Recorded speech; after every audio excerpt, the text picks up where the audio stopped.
to have an insight into something is not personal,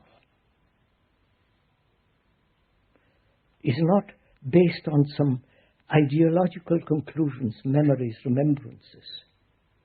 One must be free of that to have an instant insight into something.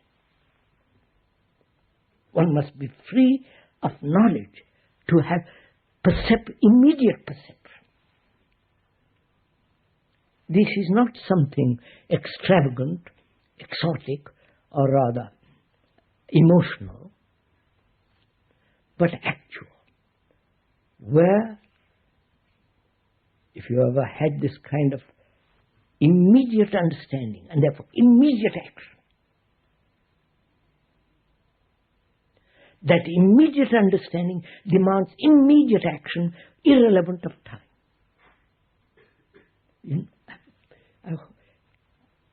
Hasn't it happened? So it happens, obviously. But then thought says, I've had that insight. I've had that strange, deep perception, and therefore from that, immediate action. But I wish it would continue all the time. You understand? I want that insight, that immediate perception, immediate understanding to continue. When you say it must continue, you've already begun the whole movement of thought. I wonder if you see this. Insight, the quick perception of something is instantaneous and finished there. You can't carry it over.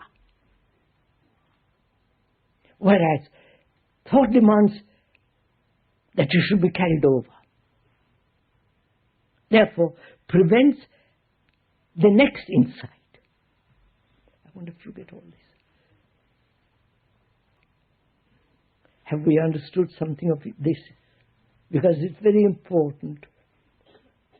Because from this, we can go into something further where quick insight is demanded so that you never have to struggle, never have to have conflict. Because when you are acting upon insight, it is an irrevocable truth. It's not intuition. Don't go, we are using the word carefully. People have intuitions, which is their desire projected and made happy, all that kind of ugly stuff.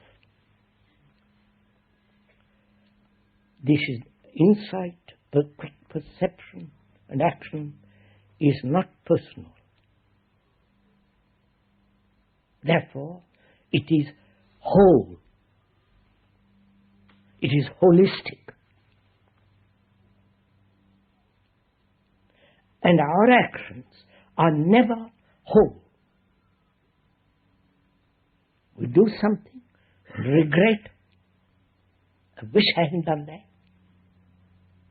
Or we have done something that gives us pleasure and we want more of that action.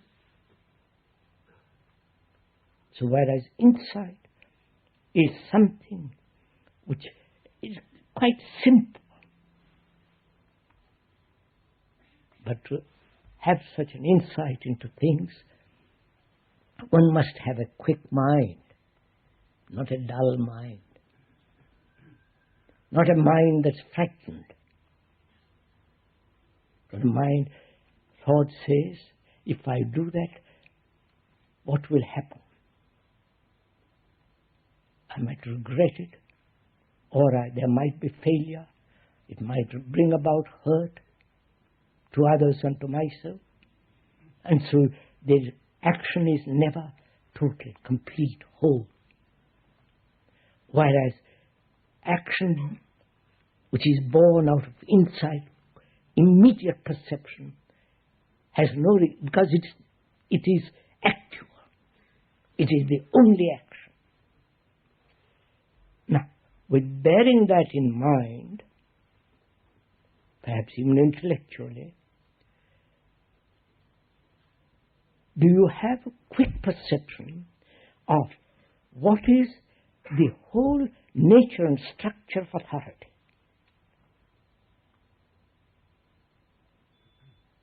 Authority of books, authority of professors, authority of scientists, authority of the religious priests, authority of, and so on, so on.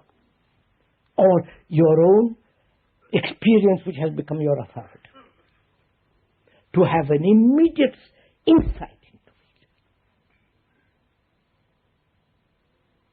Then you are free totally of all authority.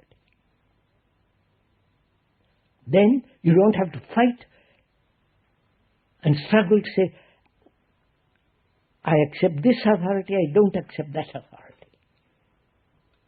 The authority of my guru is marvelous, but I rejected the authority of the priest. They're exactly the same thing. So, in discussing, in being challenged, in challenging each other, are you free of authority? There is the authority of the policeman, there is the authority of the law, the authority of the surgeon, that perhaps has its right place. But is there a psychological authority of a belief, of a dogma, of a conclusion, of an ideology, communist, socialist, whatever authority, religious, inwardly? If you have, then you will never find out what is right action. Obviously, right? So in inquiring step by step into this, are you actually, if I may most respectfully ask, free of authority, including the authority of this person sitting on the platform at this moment?